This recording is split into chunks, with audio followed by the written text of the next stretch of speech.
नफ्सियाती अमराज को दूर करने का रूहानी इलाज, दिमागी अमराज को दूर करने का रूहानी इलाज, जो जहनी तौर पर डिस्टर्ब रहते हैं, तरह तरह के वसवसे आते हैं, जो एब नॉर्मल किस्म के मामलात जो इस तरह की कैफियत में रहते हैं, एब नॉर्मल जो हैं, उनके लिए यह अमल है कि जो दिमागी मर्ज में मुब्तला हो चुका हो, जहनी तौर पर डिस्टर्ब हो चुका हो, बहकी बहकी बातें करने लग गया हो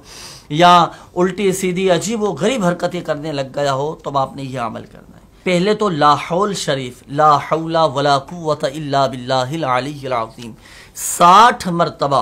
पढ़कर पानी पे दम करें। दूसरा अमल क्या,